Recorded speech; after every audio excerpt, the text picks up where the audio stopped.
Welcome to Wicked Lies, a podcast of how truth was destroyed by lies. Caution: podcast contains real people who were destroyed by wicked lies.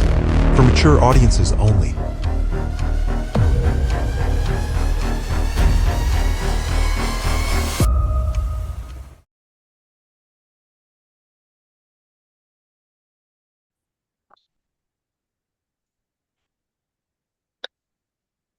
Okay.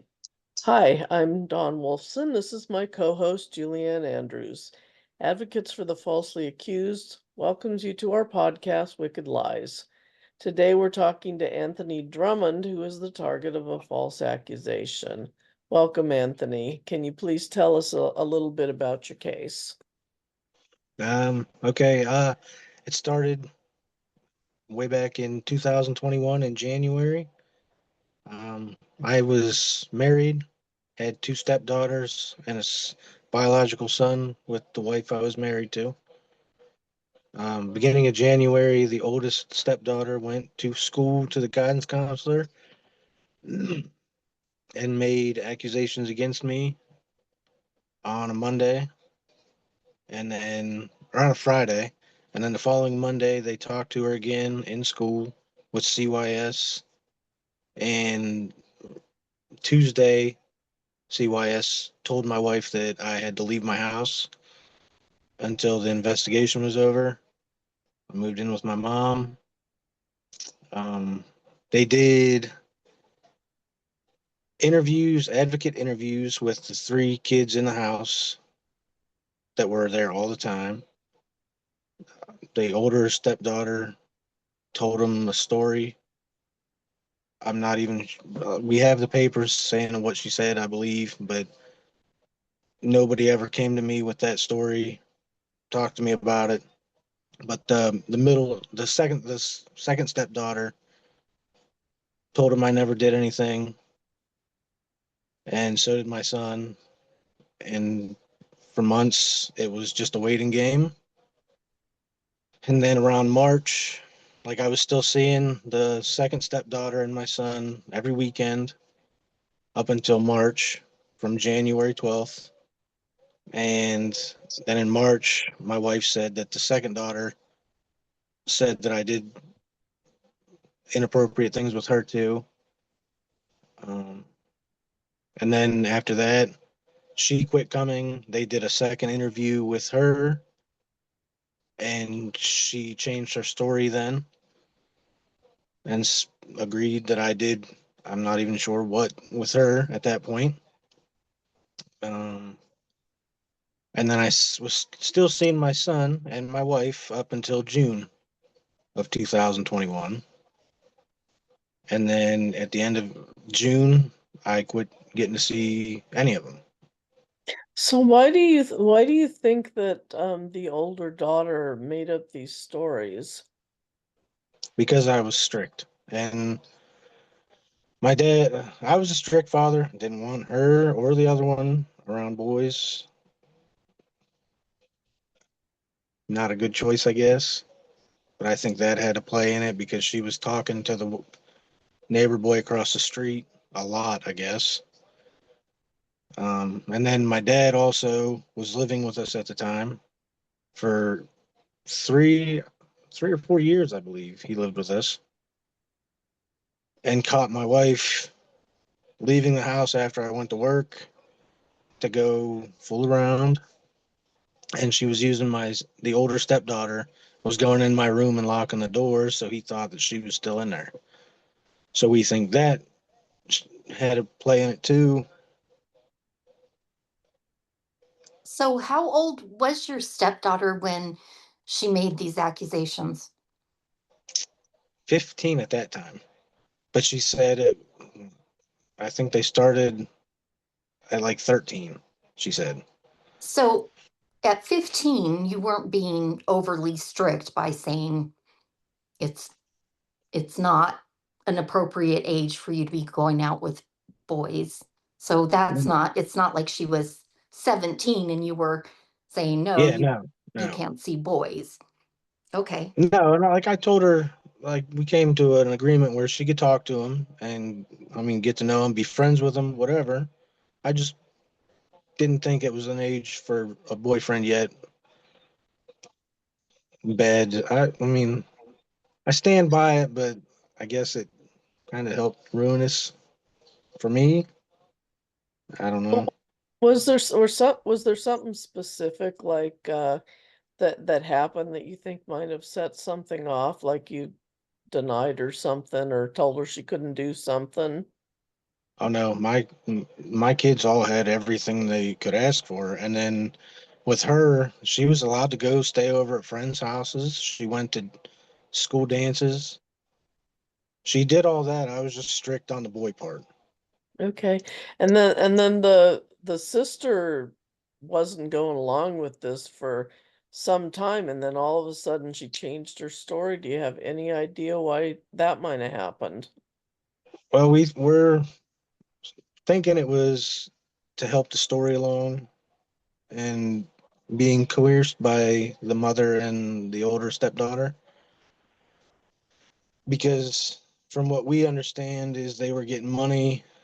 I'm not sure from who, but money through, I don't know if it was like an advocate place or who would have been supplying it, but we think they were giving them money to survive and all that.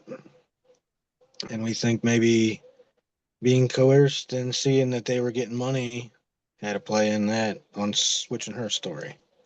So, you had mentioned that there were inconsistencies in the girls' stories. So, what kind of inconsistencies did you see?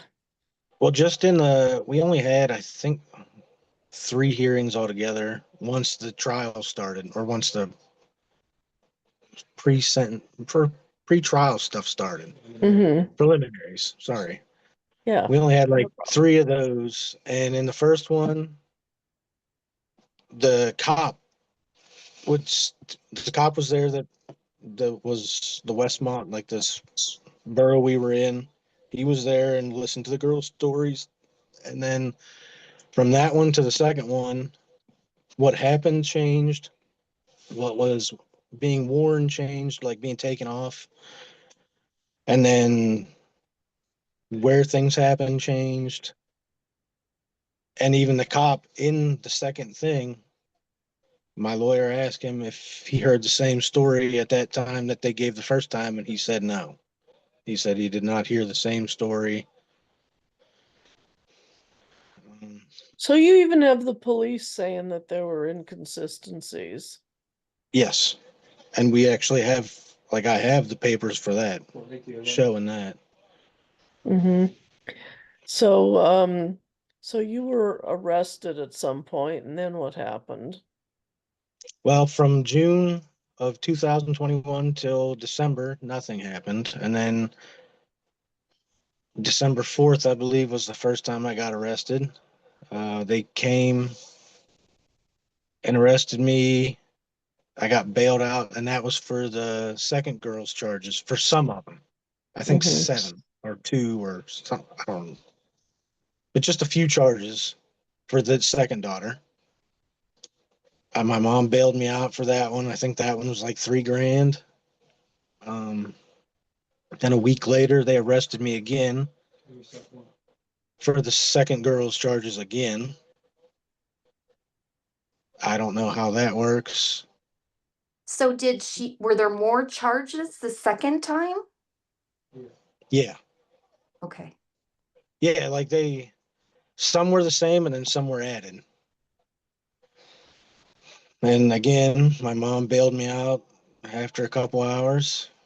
And through both of those, no cops. I mean, the first time I got arrested, one cop that took me up to jail tried to get me to admit things in the car. And I didn't. I just told her I wasn't talking about nothing. I was waiting for my lawyer. So, but those 2 times, no cops talked to me. And the second Mm-hmm. time and the third time I got arrested, I turned myself in because my mom cleans for the borough building. So they know us and they called and said they had a warrant and I agreed. Like I had no problem turning myself in. Um, so I got bailed out the second time for I think that one was $5,000 or 7,500. And then I think the last one was January 2nd. And that again, I turned myself in. And was this the same girl or the older girl or Now, what? the third time was the older girl's charges, and that was whole bunch. Like that was, I think the second girl was maybe 7 charges altogether, and the older one was 42. Yeah, because she was claiming for a couple of years worth, right? Yeah. Yeah, yeah. So was this the one where the judge ended up denying you bail? Yep, this is the one. Like I said, the first one, the second one were 3 and 7,500. The third one, when I went in, the judge came on the screen and he told me I had a previous rape that I in Maryland from I think 2017 or 18, and he was making my bail 500,000 at that time because of that. And I asked him if there was any way we could fight that because I knew I've never been to Maryland. And he said, no, that was something my lawyer needed to do. So deal with him. And I sat in jail for 4 months because of that. Mhm. And you said nothing ever came of that, so they never came back and tried to charge you with anything in Maryland. No. And when we went looking into it, mind you, we don't have the resources the police do or whatever, but when we went looking into it, we certainly couldn't find charges against anyone in Maryland with your name or anything. So, we just wonder how honest that judge was being when he did that. Well, and every time I've had different judges. For the first two, I think I had the same judge, and the third time I had a different one. And then every time we've had any preliminaries or anything, it's been a different one almost every time. Um, What did your lawyer tell you about this Maryland 2018 charge, though? that he would look into it, and then that was all I ever heard. And then he Nothing else. never got back to you about it. No. Okay, It's so odd And that your attorney wouldn't, it's very Like, odd. defend you on that. yeah, yeah. Well, and like I said, for him, we got him when I was in jail. My mom found him because we had 2 before that, and they were just a joke. That she paid, I think one was a couple grand, and then the other one, I think she paid 10 grand to. And when I got arrested the first time, she actually called the second one and was like, "Hey, where's my son at?" Because I wasn't home, wasn't answering my phone, and he had to look online. Oh, he got picked up. So So you've we actually ended up, had multiple lawyers that have let you down. yeah, Wow. yeah. Well, the first 2 didn't have a chance at any of the preliminaries. We shut them down pretty quick. Um, the second So one so were seemed like they he was sorry, good. were they telling you the wrong thing or not sounding like they were willing to defend you or what? Every one of them, no matter what we told them, was you're doing jail time. There's no fight. You're doing jail time regardless, no matter what. And the third one came And along and kind of gave you hope that you had a case, and then he turned around and came back at you with plea deals. So yeah, what happened with that? well, I spent the 4 months in jail. We finally got a bail reduction hearing, and the judge reduced my bail to 50 grand. And my mom got me out. I've been on house arrest since that was April of 22. 150 grand. Or yeah, 150 grand my bail was. Sorry. I've been on house arrest for that one on since April of 2022. On For an ankle April, monitor that you're paying for. Yep, 450 a month. Um, and And are you since I are got you out, allowed are you allowed to go out to work? I mean, to get Yeah. money to cover that at least?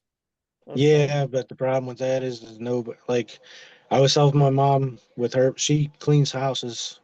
She owns her own business, and I was helping her do that. And we're not gonna point fingers, but somebody was going and telling people that we were cleaning for what was going on with me, and they were turning her away. So I quit going. Yeah. And That's too bad. there's not very many places that want to take me on because of the. Yeah, we had the same problem with my son. He changed jobs without telling us, and then the background check showed up and they fired him. Yeah. Well, like before I got arrested, I was at Sheets up here, Mm-hmm. and I just started, was there for like I think a month or two, and when they started arresting me, they let me go and they put me on a some kind of leave, and then within like 2 weeks they terminated me. So tell us how things changed with your attorney, because you said that he was very positive at the beginning. Yeah, when he came and met me in jail, I did fill out a paper in jail. I guess a contract. I don't remember. Um, then he was all for it, ready to fight it, ready to hear my story. And then we started going like the first and the second hearing preliminaries. He was good. He was trying to like question the girls a little bit to get more inconsistencies out of them, and the judge kept shutting him down, not letting him. I don't know how that works. I assumed you would let that happen to a point to try to get inconsistencies, but they shut him down. And after I think the third preliminary, then he just kind of shut down on me. And Mhm. he's been sending his, well, I guess, understudy or, Assistant or something, yeah. I or mean, that maybe he's a guy is great. paralegal. Yeah. Like I like him. He helps me a lot more than my head lawyer. Hmm. Um, but we're not paying for that. We paid for a good lawyer. Right. So And so the judge was obviously shooting everything down, which is not helpful because I mean basically if the judge decides something can't come in, it's not going to come in, and that hurts a lot of people trying to defend themselves. So he wouldn't let your attorney question the girls. I imagine he couldn't have shut that down if this had gone to trial, but a preliminary hearing's kind of different. But so at some point your lawyer kind of stopped defending you, and what happened then? well, to me, he stopped whenever he got all my mom's money. When we first got him, I believe he told her 25 grand to start it. And she was getting an inheritance through another lawyer in the same city, like a block away from that one. And he was pretty knowing of when she was getting the money, what was going on with that money, and how much she was getting. So she's paid him a ton of money. And didn't you say Um, that there was something a little questionable about the accounting on that? yeah, she recently asked for a copy of what she's paid him, and he sent her a list, and it was short altogether because she has her bank records that show different. And Of then course. he also crossed stuff off of that list, like she didn't pay that. Um, and since So, then, yeah. like I said, I've been on house arrest. April will be 3 years, and for at least two of them, he was getting deals for me Uh-huh. and not bringing them and not coming to us to say, "Hey, do you want to continue this?" He was just doing it and then shutting the deals down until he got these two last deals. So how did you know he was getting deals that he wasn't bringing to you? He actually said that there were deals that they brought to him that he knew we wouldn't take. Okay, that's pretty unethical, I think, not bringing them to you, if not possibly illegal, Julie, right? Yeah, it's illegal. Even if the attorney doesn't think that Anthony would take them, he still has to present every single plea deal that comes to him. He Yeah, has Yeah, to. and I mean he now, can give you advice, right? They gave me this yeah, Mhm. deal and I really don't think you should take it. We're gonna try for better, but Right, still he has to bring them to you. right. So He he has to inform his client of every single plea deal that comes to him, regardless if he thinks Anthony's going to take it or not. He has to, yeah. by law, present him with them. Okay. But eventually well, he and did then bring one to you, right? yeah, I'll get to give me 1 second on that one. Okay. In between my house arrest start and now, I had a PFA put on me by the older stepdaughter, Mm-hmm. saying like she had a list of stuff that I did supposedly, not knowing I had an ankle bracelet on. The one thing stuck, and nothing else was brought up, and the one thing was the restaurant incident I brought up to you guys, where the Wendy's and Arby's are right next door. She worked at Arby's. I was parked at Wendy's. She pulled in front of me and just went in, said nothing happened. But my lawyer gave them a PFA on that because he scared me into taking that because he said if we took that and we fought it and we lost, that they could use that in the trial against me. Mm-hmm. So we ended up taking bad advice there, taking a PFA. Yeah. But so she actually lied and said that you'd done a bunch of other stuff too. So, I mean, And that all right that was pushed there, under the rug. yeah, that right there shows what a liar she is. My goodness. Yeah. Okay. But after that one, I think it was, that's when we found out that they were continuing this, not because the whole time we thought like the DA and they were continuing it because we weren't being told anything. Mm-hmm. And after that, my brother actually asked the assistant guy, what's going on with these continue? Well, how are these getting continued? And he said, well, your brother's not in jail, so we'd like to keep it that way as long as we can. So your So, attorney was actually continuing things and not telling you, and yeah. basically you have to give permission, and nobody was asking you.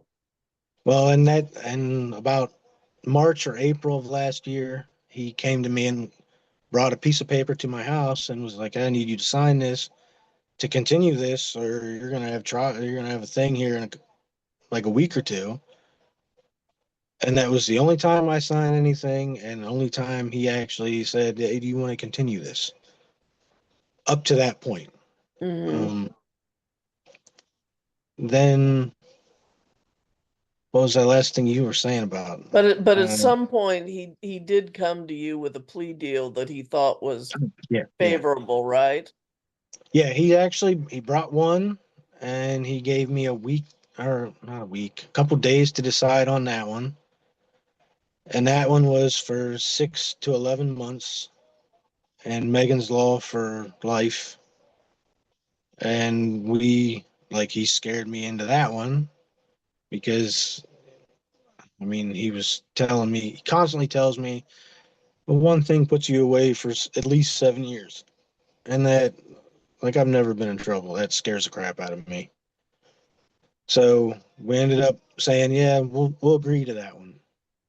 Well, he took that one to I guess, back to the DA or however that works, and came back a couple weeks later and said that got shot down by them. By the DA or was Uh, it the judge?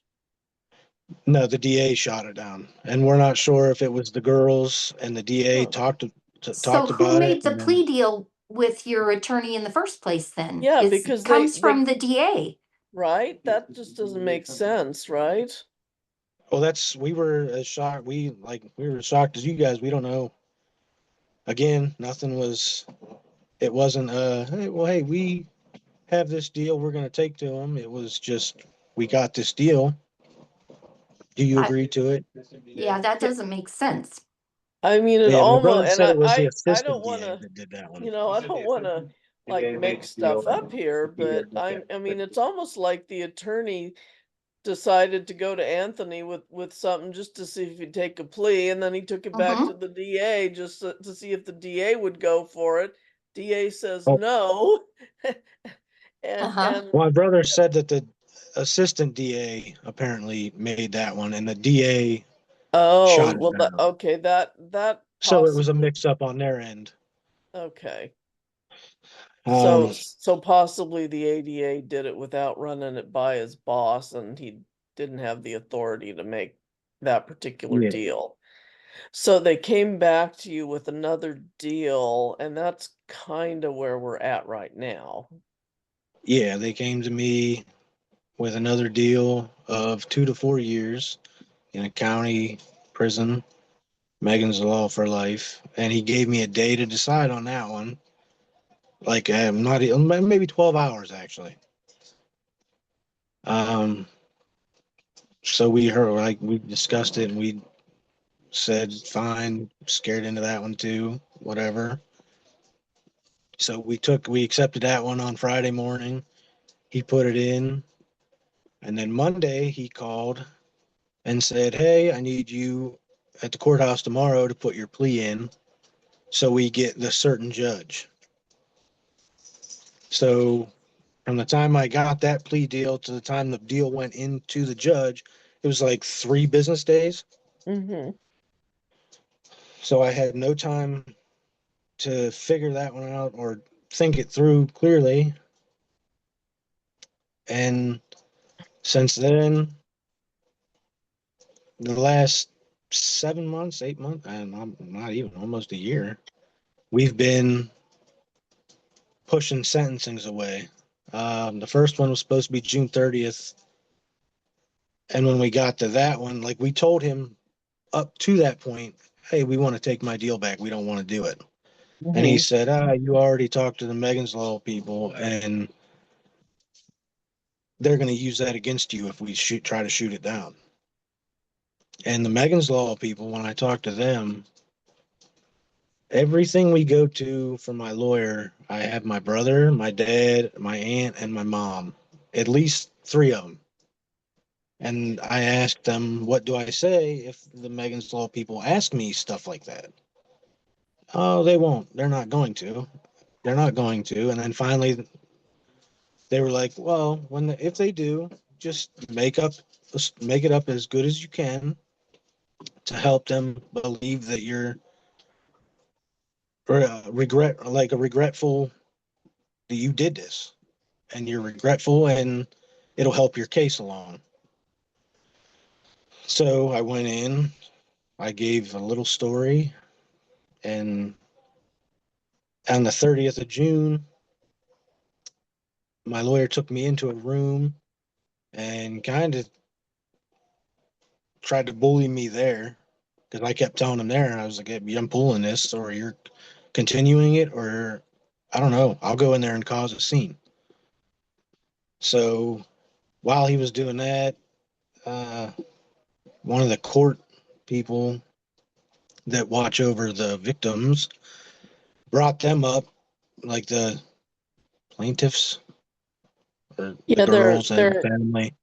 Their victim They brought, advocates brought the. yeah, yeah, Mhm. they yeah. brought them up and let them surround my family at a table and start saying things to them like they were going to do things. They let And them do that in a courthouse. yeah, Wow. and when we tried to, like, my sister and her boyfriend called the cops because we tried to get the cops there to do something. Well, they just threw the stepsister of my wife out because she actually had a phone. She brought a phone up and took a picture of my brother, and they didn't do nothing on that. They just threw her Wow. out of the courthouse. And then whenever my sister and them tried to call the cops afterwards, because that's what they were told to do, that was shot down. So nothing came of that. Yeah. And while I was in that room though, my lawyer was kind of bullying me there, telling me, no, you're not doing that. And he said, well, let's get your mom. He told me, you're listening too much to your mom. She's going to hurt you more than she's going to help you. And to this point, my mom has stuck by me through all this better than he has, 100%. Yeah. So he brought my mom and dad in and then tried to start telling them the story I made up in the Megan Law thing to be like, no, they'll use this against him. It's going through. So in the end, that one got continued, moved to what was the last one, Rick? The one we just had. What was It it? was, September 10th? oh, okay, you're not talking Was it about the September sentencing 10th? Well, and also my lawyer didn't tell me anything about uh the sentencing thing. Like I didn't know I needed a specialist to help me fight the SVP thing. What's Well, here, SVP? the sexually violent predator thing for the Megan's Law. Got you. So if we would Wow. have had it that day, they would have pushed me straight through as a sexually violent predator. So out of all that came this lady that the specialist that heard my let me talk, let me like she let me tell my story to her. Mm-hmm. And she's helped me a lot. She evaluated me, and she's actually going to court for us that day on the March 31st, and she was going to on the 10th to help me with that part. Is she gonna help you try and get them to let you back out of the deal?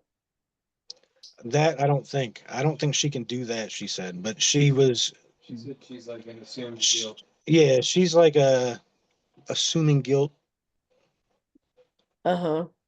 so she can't help me on that, but she can help me with the sexually violent predator part because Okay. her And all her in what tests way? came back. Uh-huh. Well, I sat with her for 2 days and did Okay. nonstop tests and just talked to her, and I guess all her tests came back that I was good, not a sexually violent predator, like not one you'd have to worry about. Okay.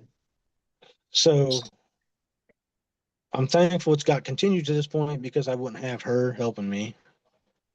But then, like, it's still just a mess.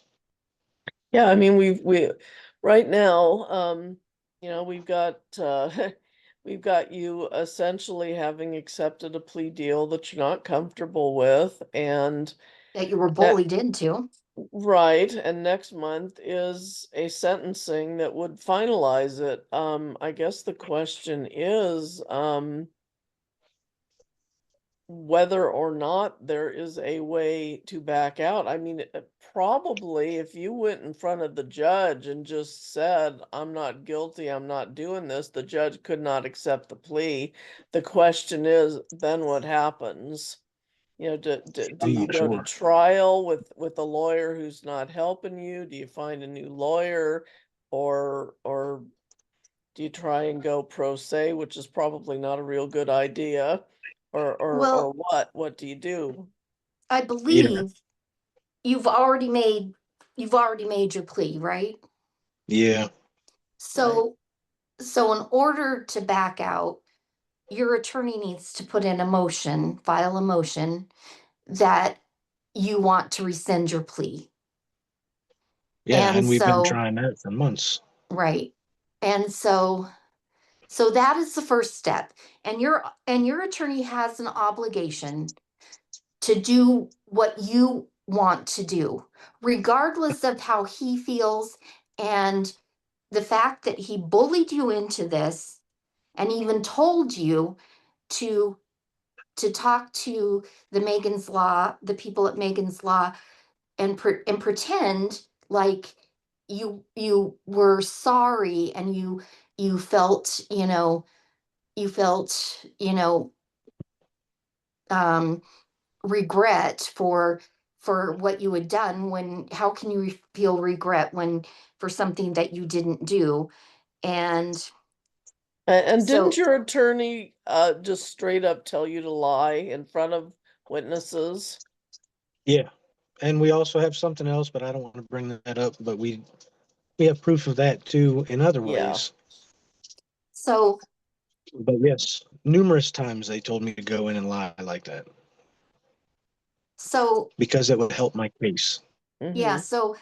so what I feel is that we need to get your plea, And rescinded. now that, like, my mom has put up a ton of money for this, my sisters put up money, my dad, and we're just out of options lawyer wise because none of us have the money for it. Well, your attorney, he took on this case and he has an obligation to you to do what you want to do, not say to you, well, your money has run out. And so now I need you to take this plea deal because I don't want to represent you anymore. That is a violation of the law.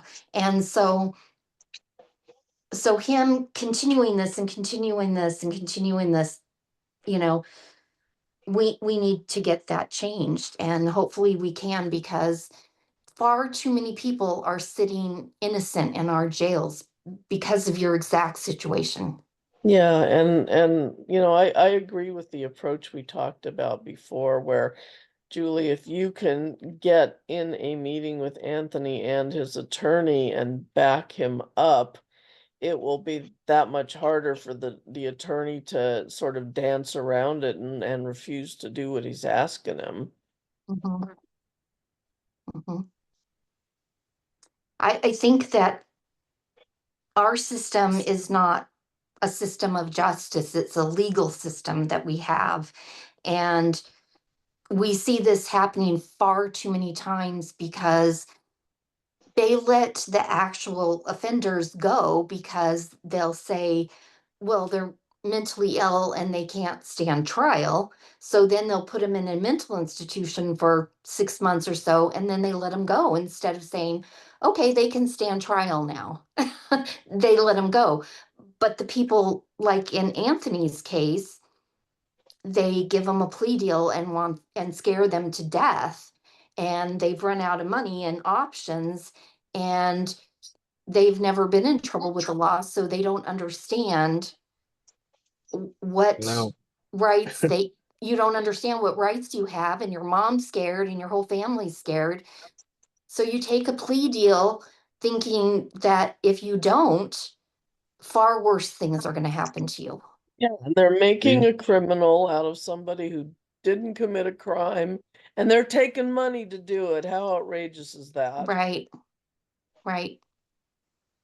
And I think that it's important for us to get it out there to people that this really is going on, that this really is no. happening in America. Your story is important to tell, and I'm so glad that you're willing to tell it. And I want Well, to so help you. far, like I said, you guys and the specialists are the only people that have heard it, other than my family, and that's sad. And that's Like, why people like you go to prison, because then nobody hears after that. Yeah, and it's happening to people all over the country, but it's in these isolated little counties and nobody knows what a big problem it is. So, Mhm. I'm real happy to help you get your story out and hopefully Julie can work with you to get a meeting with your attorney and make things go the other way. Um, so is there anything else you wanted to tell us about the case?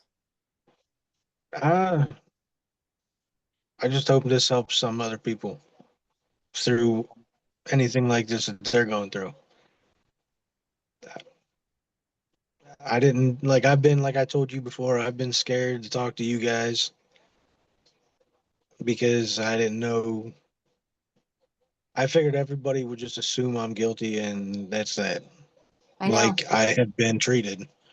It's really So sad because that's what people do is as soon as they hear an accusation, they just jump all over it. Mhm. yeah, Yes, so they do. my advice to anybody is just get it out there and don't get a lawyer close. because that I've learned. Too many Yeah, that, connections. It's taken us some time, but now we won't ever have that mistake again. I hope you won't ever have to deal with it again. But yeah, an attorney who's too close to the prosecutor and too close to the judges is a whole heck of a lot more likely to just roll over, with a deal. All right. Well, Yeah, well, and I we hope, didn't know that. well, we're gonna fight. I'm gonna help you fight. And so hopefully the next time that we're on here, we're gonna have amazing news, right? Hopefully, that'd be nice. That'd be great. I'll keep I'm my hopes up hoping. and keep praying for it. All We right. will. Well, thank you so much, Anthony. Any anything else you want to tell people? Just keep fighting. Don't give up. Because Don't take a plea it's, deal. definitely don't do that. Yeah, it's too bad that they have started this whole thing with plea deals, because honestly, I think if people stopped taking them, and I mean everybody stopped taking them, the system would Mhm, crash. They'd have to do mhm. things differently.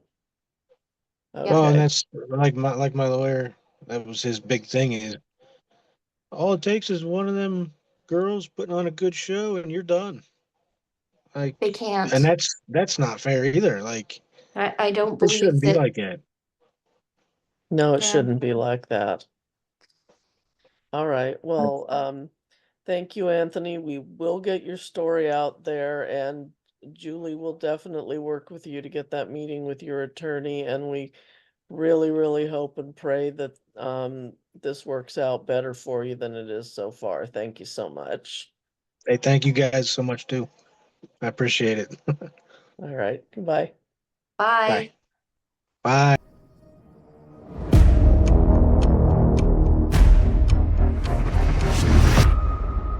Thank you for listening to Wicked Lies.